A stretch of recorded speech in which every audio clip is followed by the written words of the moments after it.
I have the pleasure and the honor to be joined by Harvey Mansfield. He is a political philosopher and a professor of government at Harvard University. So a bit of I'll I'll let William Crystal, whom Professor Mansfield founded the program on constitutional government with, as well as the editor, ex-former editor of the Weekly Standard, introduce him to the audience. Mansfield's genuinely original contribution in political science is to have laid bare many of the fundamental structures of the modern liberal regime, from indirect government to representation to political parties to the executive power. Mansfield has uncovered in the history of political theory the grounds of these forms of liberal democracy that we now take for granted, and he has done so in a way that does full justice to the complexities of history and political practice. In doing so, he has greatly deepened our understanding of our history, our institutions, and our current situation. Professor Mansfield has graciously allowed me to address him by his first name. So, welcome, Harvey, to this program. Thanks for having me. It's a pleasure. So before we get started, I wish to begin by asking you this. So one of the previous guests on this podcast is a woman who goes by Lizzie Shepard, and you may or may not have heard of her. She's a Canadian student from Wilfrid Laurier University. She graduated there as a graduate student, and but during her study there, she was given a hard time by some social justice oriented professors and instructors of hers. Her, I guess, was it graduate thesis supervisors? I'm guessing. In her book, which she recently published, she mentioned going to Harvard University and actually meeting you. And I wonder if you recall this particular encounter at all.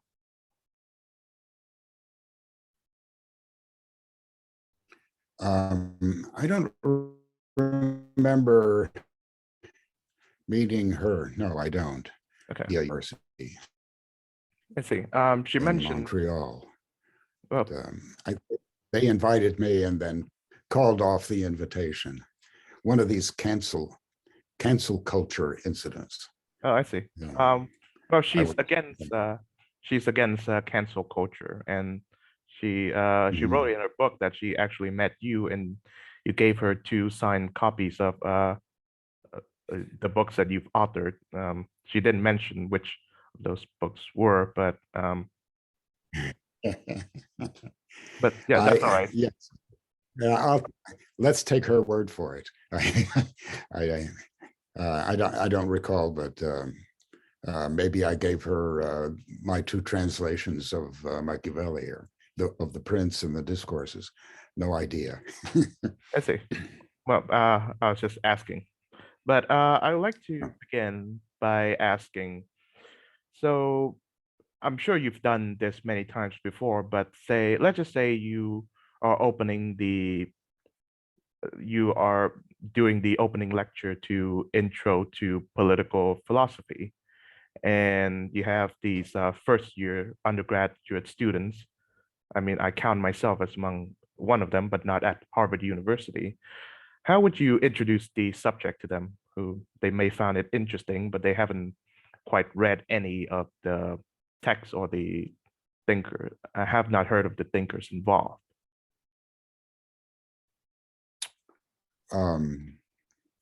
You can derive political philosophy from the great books in which it originated, or you can listen to political discourse, partisan discourse, say, between liberals and conservatives, and try to put yourself in the position of a judge, listening to both sides and wondering which side makes the better argument.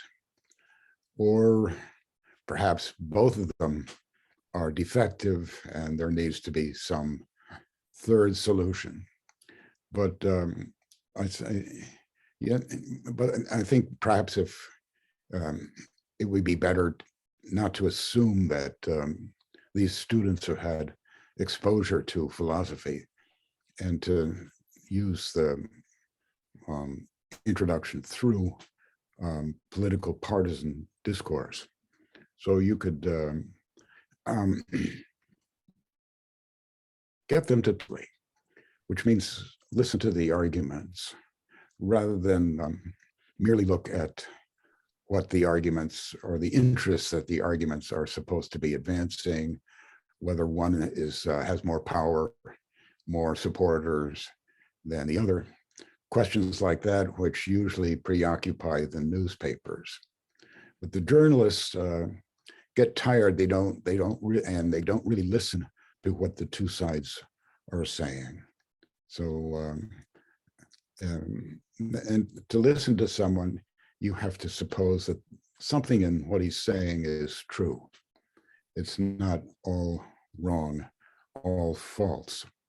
So that's, I think, the beginning of political philosophy, that our political discourse is not philosophy, but it tries to be. It's unaware of its implications, but you can make it aware. So when a liberal says in our country, we want our democracy to become more inclusive, then you can see that implies that everybody is supposed to share in the government and perhaps equally. But there are some people who aren't allowed in or who are on the margin, marginalized, as they say, or who are vulnerable and tend not to be paid attention to. So why, you might ask yourself, is that the leading problem? And then the other side, the conservatives, are more interested in what people contribute to this society, and the fact that they contribute equally. Some people contribute more, others less, and conservatives believe that this difference ought to be recognized and rewarded. So they are less interested in the vulnerable and more interested in who one should feel sorry for, and more interested in people who are admirable in some way or another. So you see, each of them has an opinion about what society should look like. It should, the liberals say it should include everybody. It should be a whole. And the conservatives say it should have a certain ranking. The people who earn more money or who work should get more rewards than those who don't. And the people who are more intelligent, who invent things, who do something new, who and therefore make a lot of money, more or less deserve that. And so the society, if it is a whole, should be a whole that has some hierarchy or some rankings within it. So you see, so that's the way in which each side is, and this is a typical argument between democracy and oligarchy that you can find in Aristotle, one of the most significant of all political philosophers, and that Aristotle speaks of and is found in every society. So that's the way in which you can ascend from each side to something which is, it tries to include both of them, and that serves as a judge. So political philosophy is a kind of judge between partisan positions. And that's a way you can, I think, introduce it to a first class. I see. Well, it's quite. I find it quite fortunate in the U.S. that you have this debate between conservatism and liberalism as it currently is. Whenever people complain about how the U.S. politics is so polarized, I mean, I kind of get it, but at the same time, you have to look at places, for example, my country of origin, where there's no debate at all. So political philosophy, at least the version that I've learned in high school, is basically Marxism and Leninism, and that is that is the end of it. That's the truth. And so this is some. I'm sure you've been asked this before, but was Karl Marx right about anything? Like, is any of his insights like worth uh, giving pause over or mulling over? Well, he was a communist. He began communism, or, or at least began communism as it is now. There were some socialists before him. So I think communism is based on the exaggeration of common. When for communism, the most important thing is what is common in us, and that's sort of maybe a partial opinion, but it's not all wrong. Mm-hmm. And that the proletariat that Marx speaks of are often treated, and especially were treated then, with injustice. And then I think that's yeah, that's not something which simply should be rejected. Yes, so when I spoke of starting into philosophy from political debate, I was especially thinking of a country where more than one side is available to you. So, but you can, if you think or pay attention to what's going on in other countries, often supply the other side, even if you live under a one-sided regime. As a matter of fact, Harvard University, where I teach, is a kind of one-sided regime where everyone is a liberal or a Democrat or a kind of progressive. So I have some experience with the situation you describe. Yeah, it makes me wonder, does the environment of, say, academia, I mean, I know that because I've recently graduated from a university, which is Trent in Canada, and is basically a progressive heaven and a hell for people who are non-progressives. And which makes me wonder, is there something in the environment of, say, academia or even mainstream journalism or even Hollywood these days that attract liberal types?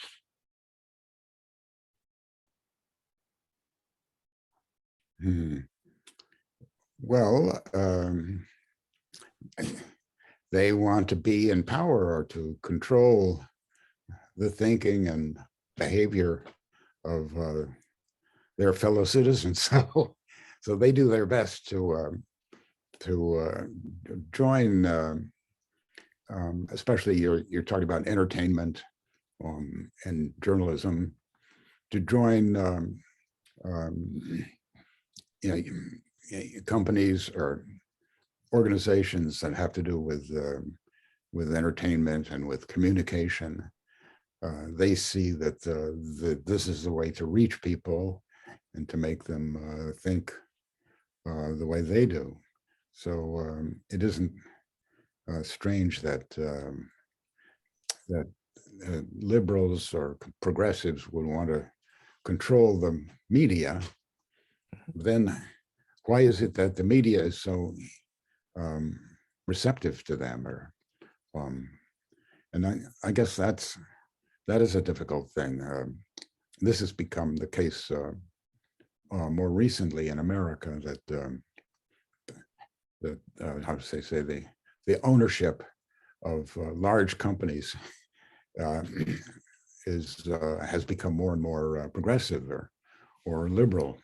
Mm-hmm. So you would think that those who own newspapers and so on would be hostile to liberalism, because the liberals want to do away with their wealth and their corporate responsibility, but they aren't. So, that is a kind of puzzle, and I don't really have the answer to it.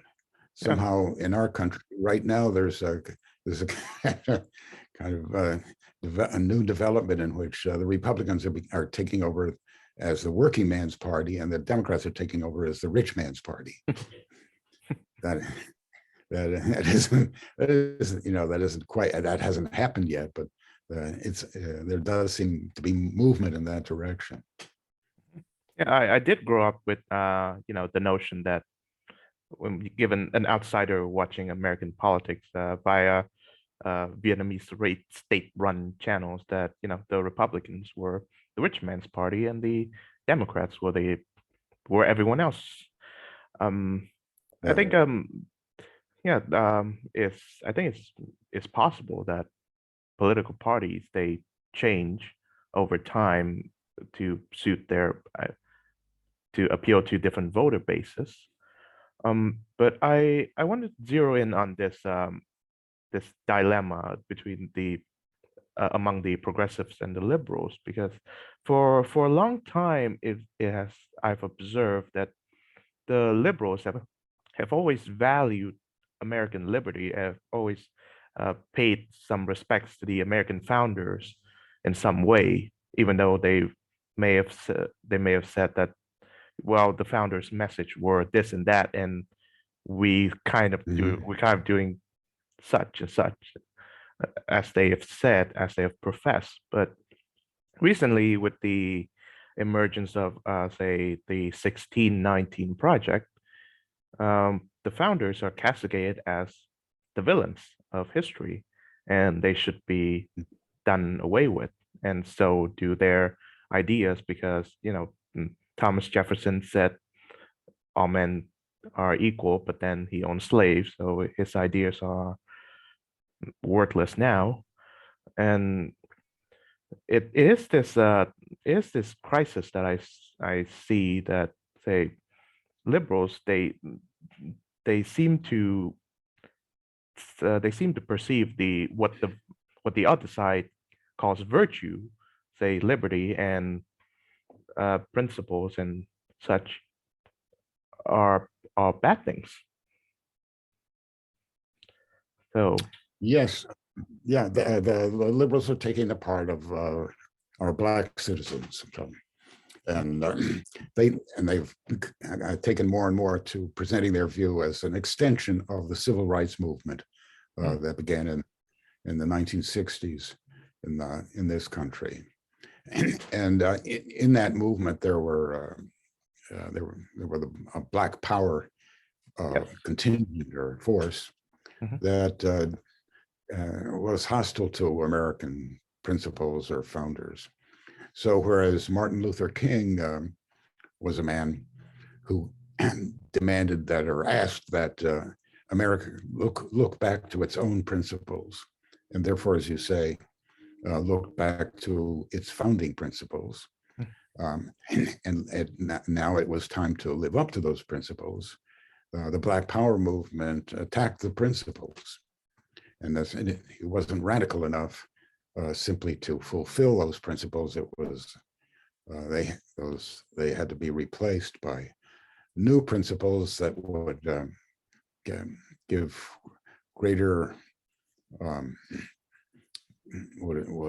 promote greater aggression, and a sort of a new situation in which America not just apologized, but felt ashamed of itself. So, so this feeling of shame is, I think, very powerful in liberals and progressives today. There's a kind of self-loathing, as if America should be should be ashamed of itself and shouldn't continue as it has, because it's always been bad and was bad at the origins too. So it's as if our contemporary standards were carried back to the origin when slavery was an actual fact in the South in America. So and applied directly and simply, as if it could be done away with very easily and with a single stroke. But America had a lot of trouble freeing its slaves, precisely because it was a democratic country. And so the Southerners who held slaves were very attached to their way of life, taking advantage of those poor fellows, and they weren't in any mood to just give in. So it finally ended up that we had to have a war, and even then, it was difficult to do away with the prejudice against Black folks. So slavery was followed by segregation. All this is a history I suppose everyone knows, but it gives you some sense of the difficulty of freeing slaves. So if you look at the founders and their principles, you see that, for example, Thomas Jefferson was indeed a slaveholder, but he denounced slavery and he looked forward to its demise, and feared a racial war which might break out because we had enslaved our Black citizens.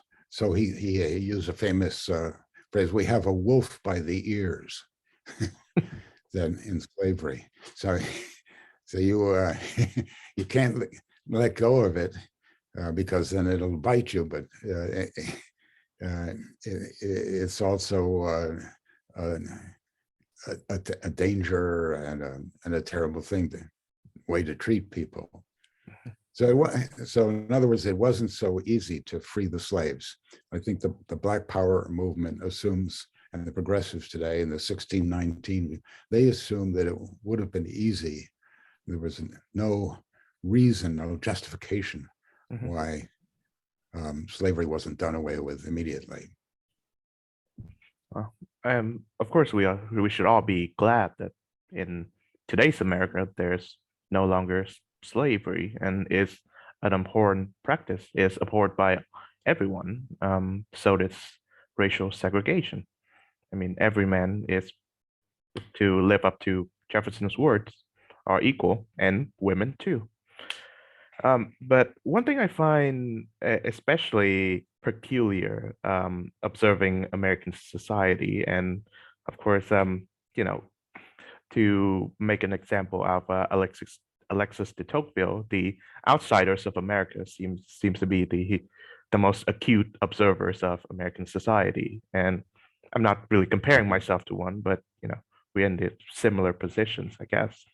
One thing I find peculiar about American society is that it has a cottage industry almost of, say, millions or billions of dollars of anti-Americanism, and it shows it shows that how basically prosperous the country is, the country you are living and I haven't been to yet. That you get rich criticizing, demonizing, denouncing your country and its principles.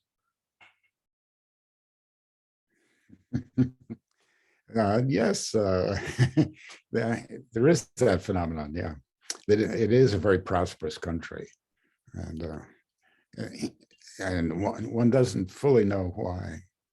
I saw a study recently by a friend of mine, Edward Conard, saying in which he compared the intellectual qualities of Americans with those of the Scandinavians and the Germans, and found that So the IQ level, the intelligence level, was higher in those countries, in Scandinavia and Germany. But say in the last 20 years or so, America had been as much as 30% more productive than they have been. So that we have a various population of many different kinds, but not a homogeneous group of intellectuals or intelligent people. But our system enables us to somehow to get more from our resources, our intellectual resources, than other countries that have more of them. And this is kind of another puzzle, not fully understood, I think. So yeah, it is a very prosperous country, and a lot of people get rich, sort of, and then after becoming rich, attack the rich. That is the Bernie same Sanders. thing. That's what I was talking about before. Yeah, that the rich will often get rich because they are able to make some product or some discovery. For example, Elon Musk with the electric car, which a lot of people immediately want and will pay a lot of money for, so that therefore they're getting rich by producing something that is a very democratic product, something new that a whole lot of people want, and then and so it isn't something which requires a lot of craftsmanship or appeals only to a few, not a beautiful thing with a lot of artistic creativity to it, but something that everybody or a whole lot of people want. And so it's out of democracy in this way that people get rich, and yet they attack democracy, partly because it isn't fully democratic. Our democracy allows people to get rich and even to become billionaires. That's really quite striking. And so that we have a lot of roads for ambition, for people to rise. So one of the slogans of America is "Get ahead, get ahead."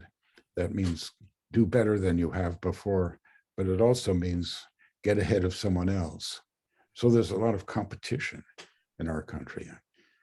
All this is, I think, to explain something of the way in which we become prosperous, even though we're not the smartest. I've read recently that the Chinese people, especially, I think maybe more amongst the elites, they are actually reading Tocqueville and Leo Strauss, two of the philosophers you have taught, and they are making an industry out of translating, say, Democracy in America and the writings of Leo Strauss into their language. And it is very striking considering the fact that most Americans who are, say, outside of the philosophy, politics, or even political philosophy are not remotely aware of who these two names are. You're right.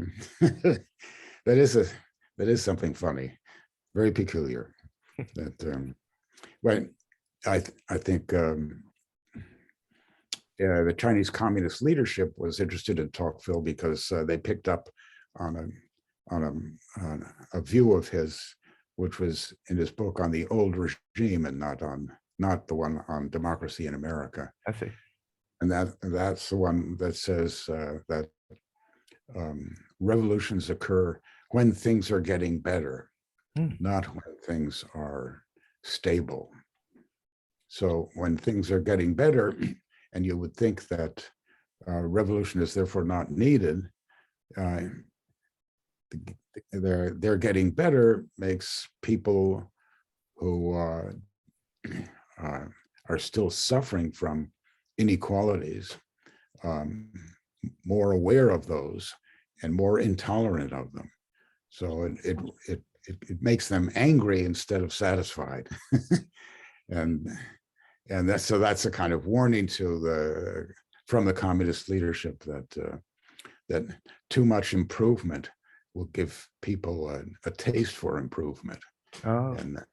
And that therefore that one must be careful not to let it get out of hand. But as to Leo Strauss in China, yes, I met one of the founders of that interesting sect, and I don't know altogether why they should be why Strauss should be, say, more of a figure in China than he is in the United States, to say nothing of elsewhere. But it does seem that the Chinese, who are not totally devoted to the present regime and who have some doubts about it, are looking for an alternative. And they don't care so much for the alternative of liberalism, at least as it's practiced today, because they see that liberalism turns against itself. That's this very self-loathing we were talking about. Yeah. That liberalism no longer is confident. On the contrary, it's very critical. So it's very self-critical. So liberalism seems not so attractive. Therefore, one can look to someone like Strauss, who seems to have definitely an opponent of communism, not to mention Nazism, but sees also the weakness of liberalism. So I think that might be one reason why Strauss is politically interesting to Chinese intellectuals. Of course, the political scientist Francis Fukuyama warned of this in the accompanying essay to that other very famous essay, The End of History, which is titled "The Last Man After Nietzsche." In that, we may be living in a society of last man now, where there's nothing to believe in, and we have to find more muscular causes to participate in, say either religious or political extremism. Which brings me to Donald Trump to be Yeah. which brings me to Donald Trump. So you wrote a book called Manliness, which was published in 2006. Sorry, I mistook it for 2016, but it's a very interesting book. I'm reading it, and it is chock full of insights and wisdom. And I recently read a piece you wrote on Commentary Magazine about Trump's manliness, and one of the things I gathered from it is that, well, American society these days, as a result of what you call the gender neutral society, posited by 60s era feminists, have basically viewed manliness as something to be discarded or even a danger. And Donald Trump, who is an exemplar of manliness, although very vulgar and uncouth manliness, won the hearts and minds of the ostensibly the majority, or at least the electoral college. And all that is, I think, correct. Yeah, that's what I wrote, and that's what I think. That that Trump made an appeal to people on that basis. He was the first and still perhaps the only politician who attacked political correctness. He used that phrase. Mhm. So, and then a supporter of his recently, Senator Hawley of Missouri, gave a speech on the lack of manly spirit and the failure to value and take advantage of manliness in America. So this is what I predicted. I'm going to take credit for a prediction in the last chapter of my manliness book, Mhm. that lack of employment, unemployment for manliness. There's nothing for a manly man to do, or to show, no way to show his manliness is going to cause trouble. Mhm. And I think that's that is seen in the rise of Trump. And there were a lot of, it isn't only men that voted for him, also a lot of women who themselves, kind of sort of contrary to feminism, have a liking for manly men, admire them, and that's the kind of man that they want to be with or think well of. But yes, Trump, as you said, is uncouth, to put it mildly. Yeah, he goes beyond the bounds of decency, and he seems to be totally absorbed in his own self, in promoting himself, and that in a way is unmanly. The manly man, I think, is the kind of person who wants to take charge of things where there's a situation of danger or trouble, of risk, who likes risk and seeks it out, and has the ambition to do something about it, rather than just sit and watch or hope that things will get better. And so that kind of spirit, he shows, Trump shows only by swaggering, by disregard of decent people and decent principles, and by a total self-regard and self-promotion. So it's a caricature and a perversion of manliness, but still it appeals to, I think, people who miss it in our present gender-neutral society. Mhm. Now, the gender-neutral society is becoming more gender-neutral, and that is not different, really, from becoming more feminine. So that the way a gender-neutral society looks is not that the genders are neutral, but that the women have the advantage because they're gaining advantage.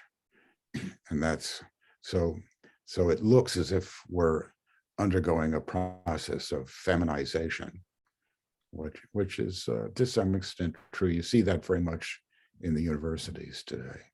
Mhm. Yeah, one remarkable aspect about the feminist revolution is that it is nonviolent. They attack Yeah. the languages we're using, and like you've said in the book, all of the men just says, "Okay, well, we'll do better." Yes. Right. Yeah. So their system was what they called raising consciousness. Yes. That comes out of a kind of bastard Marxism of the Frankfurt School Marxism, which focuses on the word consciousness Mhm. in Marx and makes consciousness much more than Marx himself made of it. So so you raise consciousness, and one way to do this is by changing pronouns, so that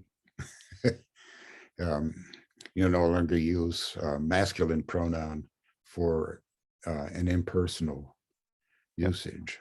You don't say the doctor he. Why should you call the doctor he, assuming that it's a man? Mhm. So the doctor, you must say, is he, she, or Yeah. even they, some pronoun which abstracts from the male sex. And so just now at Harvard, all these things change slowly, instead of referring to freshmen, which means the first year um, students who just arrived. And freshman is a nice expression for them, fresh. You could, they were not just now just called first year. Mm-hmm.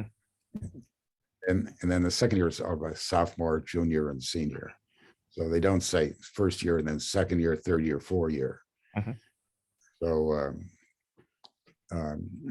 so that's just an instant systemic feminization. Mm-hmm. People say that that America is suffering from systemic racism, but it's really more systemic feminization that it suffers from right now, I would say. Wow. Yes.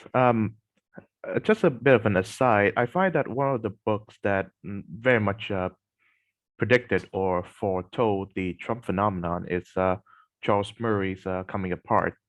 And I'm sure Yes. you've read this, or maybe you've even met him. Yes.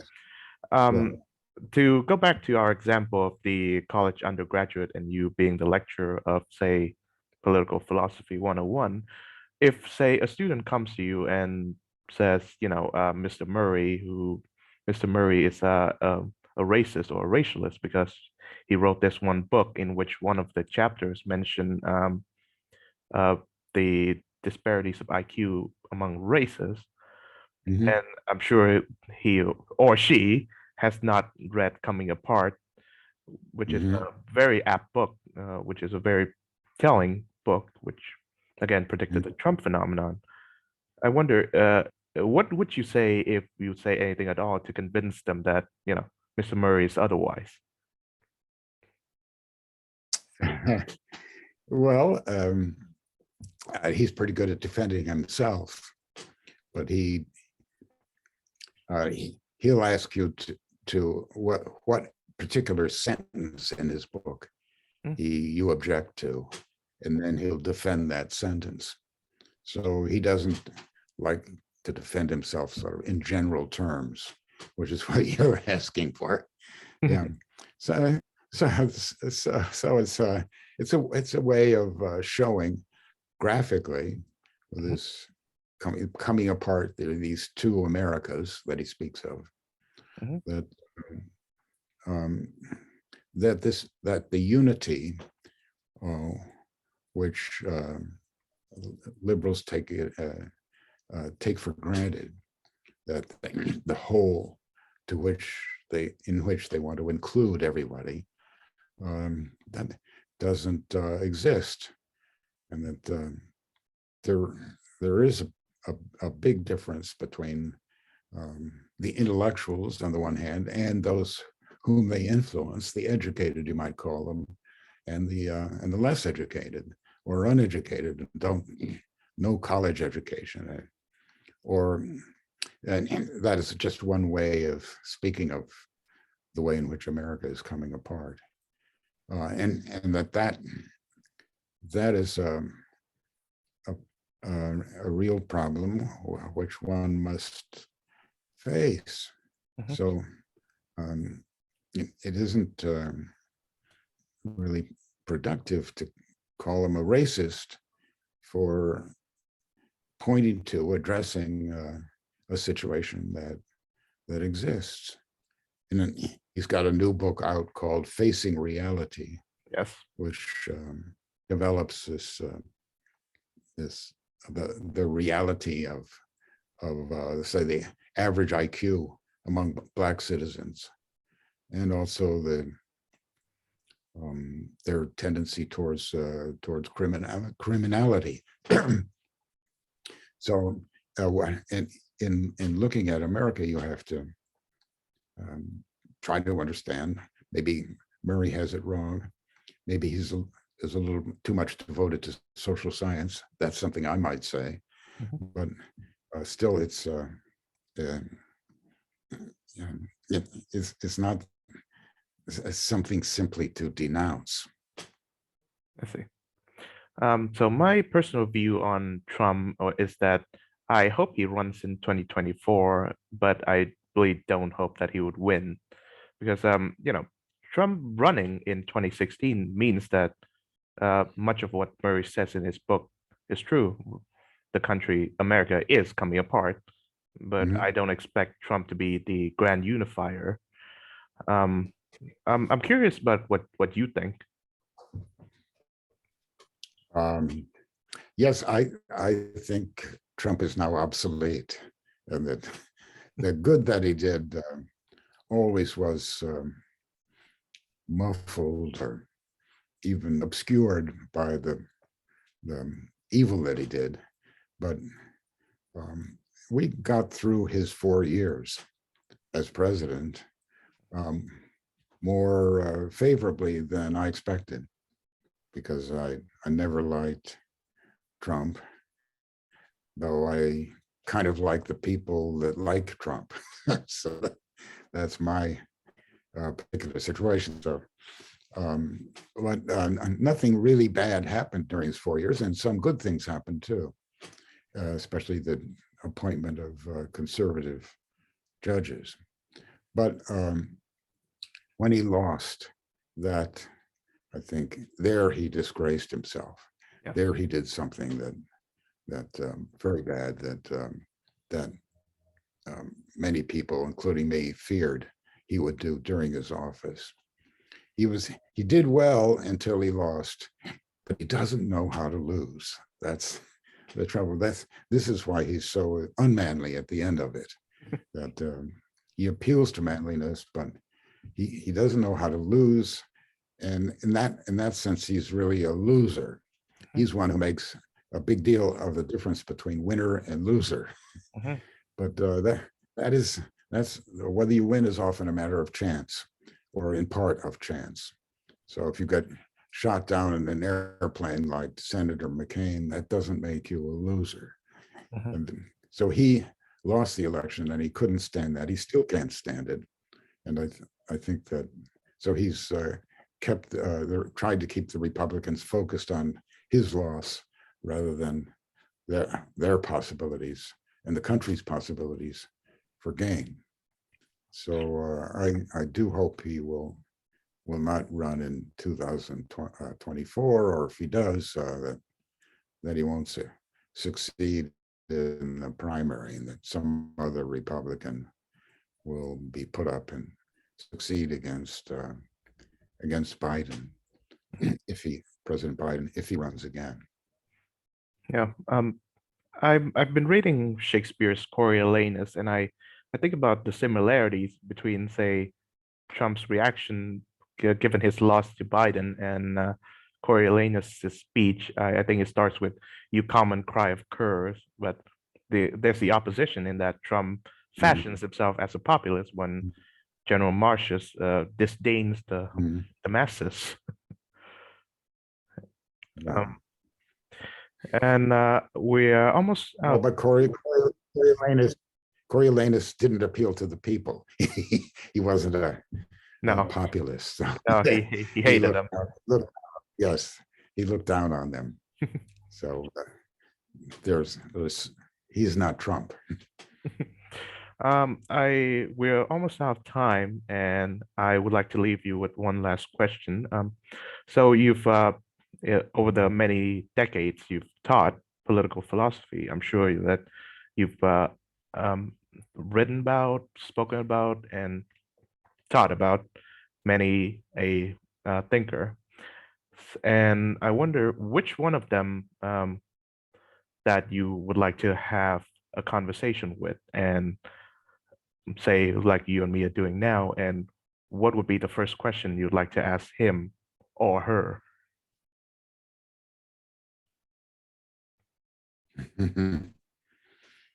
um, well, I teach a course on the history of political philosophy that runs through the year and goes from Plato all the way to Nietzsche. So any of those people would be on my list of someone I would like to speak with and ask questions of. But I spent most of my time on Machiavelli. Mhm. So I would like to ask him whether it's true, as I think, that he deliberately formed a conspiracy to take over the world, give it new ideas, and make his his what he called effectual truth triumph. Mm. So when, in other words, whether my imaginative or speculative interpretation of him is correct or not. So I think it's Machiavelli that I would choose to have a talk with. Mhm. I will also have some particular questions to ask him. How is it that he got his two main works, The Prince and the Discourses on Livy, printed or published 5 years after he died? How Mhm. was he able to arrange that? And Yeah. in general, what kind of philosophy or history of philosophy, or what kind of, to use our word, what kind of modernity Mhm. did he expect to come after him? And is he satisfied with how it's turned out? Yeah. If I if I have a chance to say meet him, I would really wish to get to know whether he is truly Machiavellian, whether the people who call him Machiavellian or call an archetype of character Machiavellian truly reflects who he is, and I expect that I'll be sorely disappointed. Professor Harvey Mansfield, I thank you for appearing on this program. You are a man of wonderful wisdom and insight, and I wish you the best of luck, and I wish you good health. And if it's not too late, I wish you a happy new year. Thank you so much, Chuang. It's been a pleasure talking with you. The pleasure's mine.